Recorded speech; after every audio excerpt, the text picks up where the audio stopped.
my last video, I asked you what you wanted to see this time, and you said you wanted to see 6-month-old Nina learn how to walk on a leash without pulling. If you're new or you're finding my videos for the first time, go ahead and click subscribe right now. That way you'll know when I upload a new video, and it's free. When teaching a dog to walk without pulling, we often see a complete breakdown in communication and so much frustration. As a matter of fact, many professional trainers recommend that you do things like use a choke chain, prong collar, or shock collar to discourage your dog from pulling. The only tools you need to teach a dog to do this are your sophisticated human brain and a patient attitude.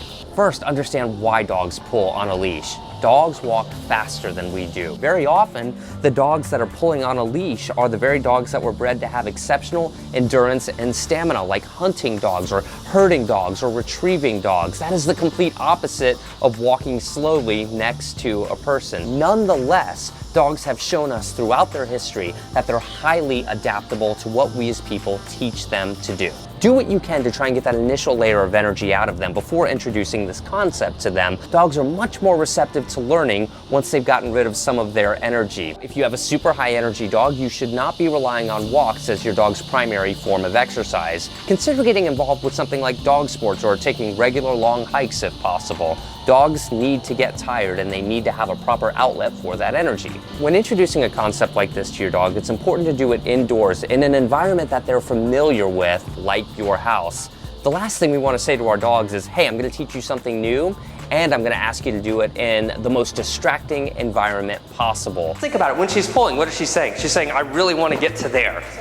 So you let her know that's not the way to get there. The first rule is to make sure you're not advancing if there's any tension at all on the leash. Both of you are fantastic with the eye contact, but on loose leash walking, you're a bit disconnected from the eyes. This can be achieved by getting their attention with a treat early on, but let me be clear, we're not focused on luring our dog. This is just to get their initial attention on us. The treat is temporary. This way, and this arm will kind of bridge the eye contact, so this goes from here. Yes, interact with them often. What you've got to improve on is locking your eyes more. Let them know you love their behavior often. If they know sit, ask them to sit often while on a leash, rewarding on sit. Even if they know sit really well, you should still reward in this instance because you're combining it with another behavior, walking on a leash without pulling. This makes it more challenging for your dog. Acknowledge their success. Really a star student. No. Every time, and that's a normal habit for her. She's a jumper. So just withhold that reward, be patient. If your dog does this during leash training, do your best to ignore it and focus on teaching one thing at a time. If you need help with jumping, check the description of this video and I have a fantastic video. I think we'll go downstairs and try it in the outdoor environment. Our dogs are not robots, quite the opposite. They're very smart beings, and smart beings are curious and very aware of their surroundings. We're gonna give it a shot outside and see how Nina does. Whenever we change environments on a dog and we ask them to do something in an environment that's more distracting or unfamiliar, we're likely to have relapses. So it's important that we take a step back and be patient with them and work with them in that new environment. Don't wait till you have somewhere to be to train this to your dog. You won't be in a patient mindset. And when you're not patient, progress is unlikely. More important than correcting behavior is really acknowledging when our dog is excelling. Yes, hey, Nina, yes! I like that she wasn't pulling there, you know? I could see she had already gotten in the habit of pulling because the closer we got to the door, the more she pulled. Nina, sweetheart, hey, sit. Don't pull me, okay? Let's walk. Yes, good. Yes, good. Engagement like this. The best time to correct unwanted pulling is right before it occurs. Now, if you know your dog well, you'll know what I'm talking about. They will foreshadow right before they start pulling. That is your cue to get their attention onto you and reward them heavily for acknowledging you. Right here, since there's tension on the leash, I need to get her attention back here. Hey, over here, come on. No, this makes you go away from that. Sit. Watch me, easy. Yes, good. Nina, no ma'am. If you see she's about to pull, stop then. Don't wait for the pulling to occur to correct. Yes. No ma'am. She's a thinking dog, look at this. Yes, good girl.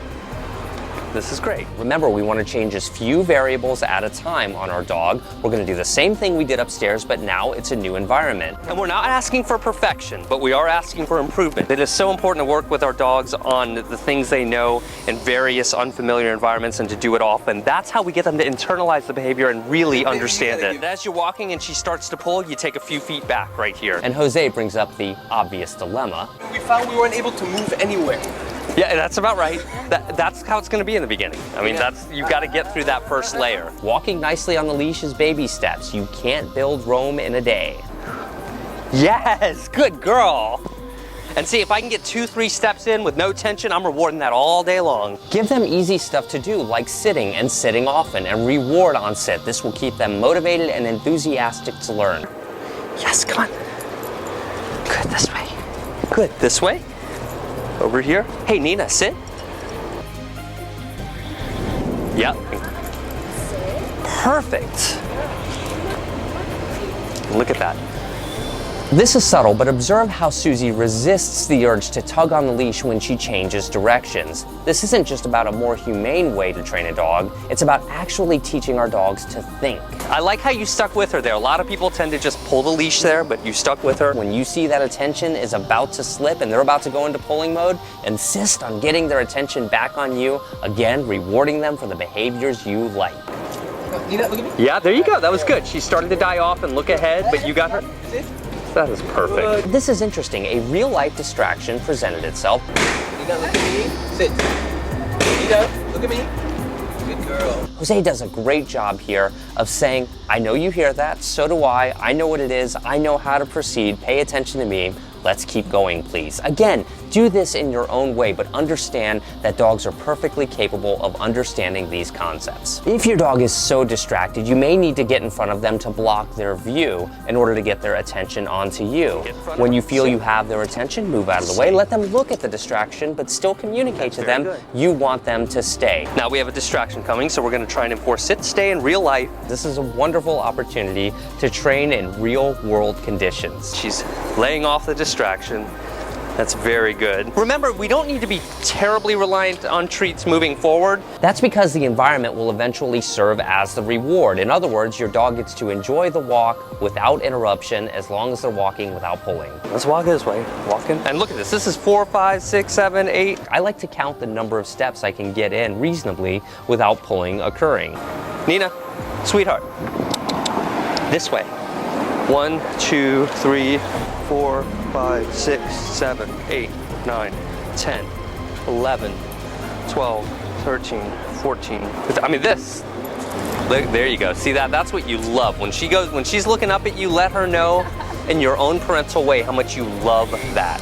I'd say we had a pretty successful training session with Nina. There's still several weeks of consistency ahead in order for her to really internalize the behavior, but she's got 2 wonderful people who care very deeply about her well-being, and this should be the first consideration when teaching a dog. If you like this video, make sure you click thumbs up. My next video is going to be teaching Lexi to stay at the doorway without running into the road. She's a wonderful dog. But for the video after that, would you rather see Mitzi and Boris learn some fun tricks and basic training, or would you rather see Nina, the dog you saw in this video, learn how to listen to us from a distance? Remember, most of your dogs, as you know, will listen to you when you're very up close, but if you get farther and farther away, they don't tend to listen to you.